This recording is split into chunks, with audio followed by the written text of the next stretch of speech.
Let's get into some Tesla news. Brian Stockton, you know what? They are aiming to release that $25,000 car in 2023. Likely will not have a steering wheel or pedals. Your thoughts? Yeah, well, it's still early days. I think Elon Musk even said at one point that the Model 3 might not have a steering wheel. And of course, he was overly optimistic about that. Yeah. So he is often overly optimistic about these deadlines for full self-driving.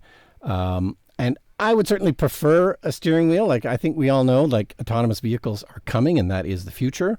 But if we could ever actually lay our hands on a $25,000 Tesla, I would totally put down a deposit and be one of the people to buy that. God. And it would be nice to be able to actually drive it with a steering wheel on occasion. Yes. Yes. But here's what I don't get, Brian. The car is $25,000. Full self-driving is currently $10,000, which is half the price of the car on top of that as an option. Is the steering wheel an option? So really, then it's probably a $35,000 car if they do remove the steering wheel, unless they've got some other scheme up their sleeve that they can actually sell it all for $25,000. Will it have wheels? But, it should have round wheels. Okay. But, just like that other stuff, the Volkswagen concept vehicle, it's still very early to be talking about this kind of stuff. I do expect maybe an unveil in the next year or so for the cheaper Tesla car. So we'll just have to wait and see. Now, a lot of people will say, hey, 2023, that's a year and a half from now, not going to happen. However, they're going to be building them in the Chinese factory, right, in Shanghai. This seems possible to me. The timeline seems actually possible. And I'm not being crazy here. I think that they might actually meet that timeline, especially since rumors are that they're already getting going on it. And they've talked about maybe a version in Europe, so they might do a slightly different version in the Berlin factory. But yeah, they're so close to opening those two gigantic factories in Texas and Berlin. So, in the next year, they should at least double their capacity for making vehicles. So yes, it's possible, although like a new vehicle program always takes longer. They've announced some more delays for the Cybertruck, not really starting until 2023 in earnest for that, because it's a whole new platform, whole new vehicle. They're moving really, really fast to grow the company as fast as possible. But, they're really at the limit. It's going to be hard for them to go any faster than they're going. Yeah. So Germany may subsidize Tesla. How will they do that? Yeah. So, Germany is interested in accelerating the transition to sustainable energy. So they have these programs to subsidize certain businesses, including making batteries. Right. So it is possible that they could get a grant from the German government for $1.35 billion US. Holy mother of God. That's a lot of money. But it's a bit like we always complain about the fossil fuel industry getting subsidies that they really don't need. Right. And really, Tesla probably doesn't need this. Like, they've decided that this is a viable business to go after. So they're going after it for business reasons, not for the environment. So, they probably don't need the subsidy.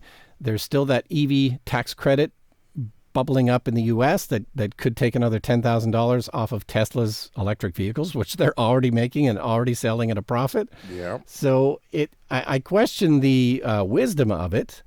Once again, I say this all the time, just remove the fossil fuel subsidies and then we'll be good. Yeah.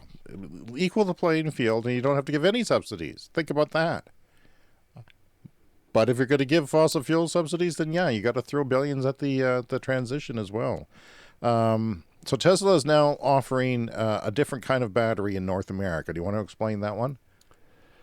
Yeah, so the waiting list for Tesla vehicles in North America is quite long, but they sent out an email to people who had reserved the Tesla Model 3 Standard Range Plus, which is the car that I own that I got a year and a half ago. And they have announced that, hey, if you want to get your vehicle a little earlier than we had scheduled, we can switch you to these LFP or the iron battery packs. So the details weren't totally spelled out, but what it sounds like is that they're building these iron-based batteries at the China factory, and then they're shipping the battery packs to Fremont, California, to the factory there, so that they can get more cars made. So previously, the the Tesla Model 3 Standard Range Plus. It's a 50 kilowatt hour pack Yeah. with a kind of a nickel-based battery, which is a more expensive battery. Iron batteries are something Tesla's into in a big way because they're a lot cheaper. They're maybe a bit heavier and maybe not quite as good in some performance things. So if you do opt for this new iron pack on your reserve Tesla, you'll get, like something like 6-10 kilometers less range. But the interesting thing about the iron-based battery packs is you can charge them to 100% every day. Really? Which they don't recommend. Yeah, for my car and for the nickel-based batteries, they recommend you just charge to 90% every day. And then you only go to 100 if you're on a road trip or something. So you get a little bit less range, but because you can charge it to 100% every day, it kind of means less. So yeah, I would probably not hesitate to opt for one of these battery packs. Yeah, for you newbies out there, electric cars seem weird, and there's some things that are different. And one is that you generally charge your car to 80%, or in some cases 90%, whatever your manufacturer stipulates. But and then you go on a road trip, you can charge it to 100%, and you just don't leave it around at 100% because that stresses the battery. And usually 80% is, you're not worried about that. It's not like you have range anxiety. It's still plenty of range for the city and then some, and because you're plugging in every night doesn't make a difference, right? Not everybody plugs in every night, but you certainly can if you need to.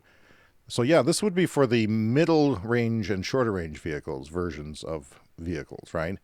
Not for because it takes up too much room and you can't get the same energy out of the same density.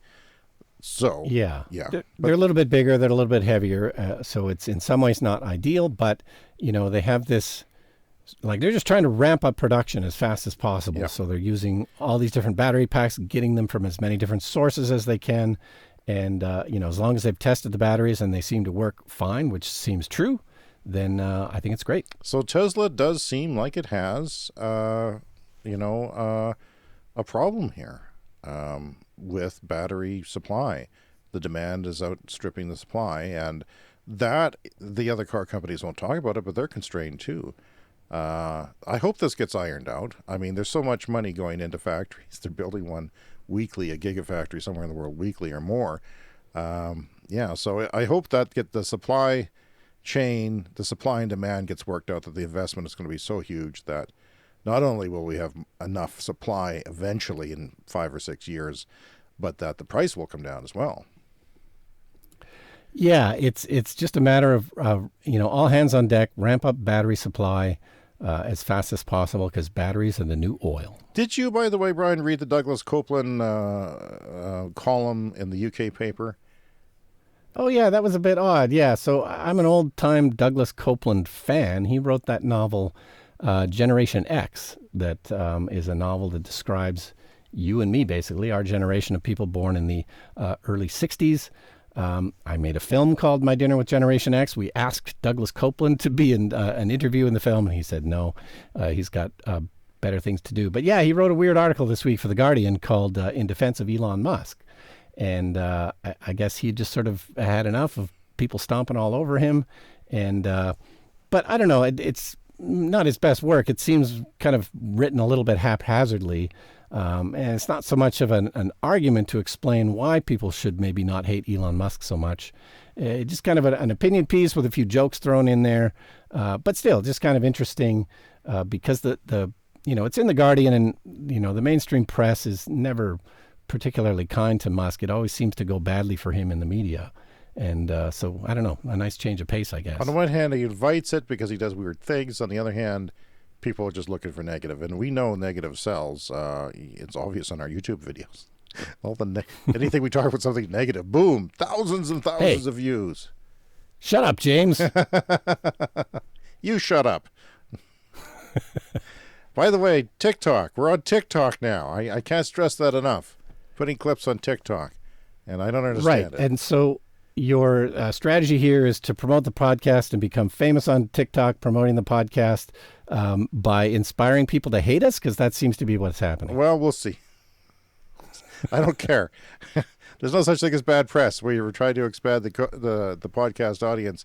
So we go on TikTok, and I stick my toes in the waters of that cesspool that is TikTok. And there's a lot of people with very strange opinions on there. Even worse than YouTube, I would say. My daughter, though, who's 13, is on there setting people straight and educating them, which I appreciate. Nice. So Tesla started a construction on a supercharger in a city that you were born, Brian Stockton. A city very near and dear to my heart, North Battleford, Saskatchewan, where I was born way back in the early 1960s, as we just discussed. And yeah, I don't know. Who would have thought all these years ago that someday there'd be electric car chargers in the northern wilds of Saskatchewan in North Battleford? So I think that's kind of fun. Is there any reason for you to go there anymore? Do you have relatives, any connection to the city?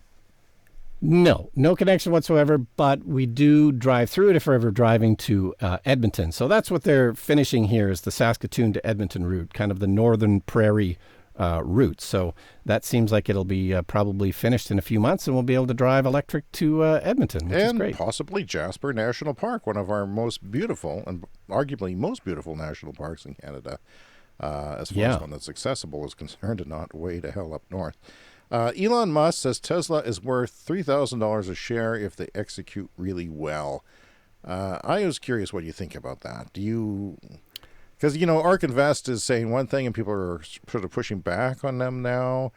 How do you feel about that as a Tesla investor yourself? Well, as a Tesla shareholder, it's fantastic to hear because I hope it's worth $3,000 a share in a few years.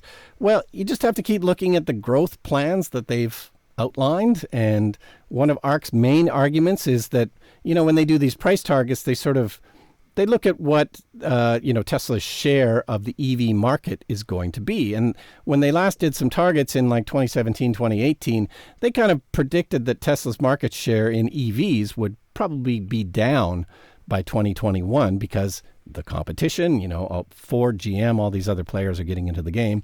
But what in fact has happened is Tesla's market share in EVs has gone up since 2017. So that just gives them more confidence that, eventually competition will come, but that is clearly not the case right now. And so, I think, the 3,000 share in a few years, 2024, 25 is absolutely possible, which would be like 3 times from where it is now, around $700.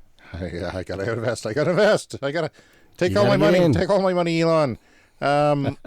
That's interesting. I mean, even if it falls short, it's still pretty darn sweet, right? So that's good. Yeah. Also, I'd be happy with half that, but sure. Here's my concerns. As far as putting all my eggs in one basket and being a Tesla investor, Ford's going to be out with their truck fairly reasonably priced. And people are going to see what advantages there are to pickup trucks, right? It's going to be massive advantages. Electric pickup trucks, even more than the car segment, because there's more you can do with pickup trucks that'll, for one thing, they're going to be damn fast. You're going to have a sports car and a pickup truck. You buy a pickup truck, get a free sports car, I say. And that's what, the Tesla Cybertruck's as fast as a Porsche 911, they say, off the line. So you buy a Cybertruck, get a free Porsche 911, I say. My question is, though, if those permeate the streets, the F-150 electrics, Lightning, both for, fleets, which will be the big purchaser, and people in general, which is the number one segment in North America, will people go for the Cybertruck and its odd looks? We don't know. That's a question mark right now. Yeah, I guess nobody knows for sure, but there is over 1 million pre-orders for the Cybertruck. And as we discussed last week or the week before, the numbers that they're targeting to produce the electric Ford F-150 are kind of minuscule compared to the Cybertruck. So maybe people will want to buy the electric F-150. It won't be available because they're only going to make something like 80,000 by 2024. Tesla could be making, 500,000 or 1 million of them by then. So, the competition's got to speed things up. Right. Did you see that full self-driving beta hack in Europe? Was it Europe? No. Somebody hacked it and used it on the streets where it wasn't authorized. Remember, he said they couldn't do it in Canada because the streets were slightly different. I don't even know how the streets are slightly different here. It's beyond me, and I'm a Canadian who goes to America. So they must be really nuanced. But I imagine Eastern European streets are really quite different there. But he apparently it managed okay and did some things and wasn't completely useless. So and it was also an older version of the software. So they're going to try and hack the new version of the software and see where it goes from there. But we'll see what happens. Anyway, that's it for Tesla news this week. The Clean Energy Show with Brian Stockton and James Whittingham.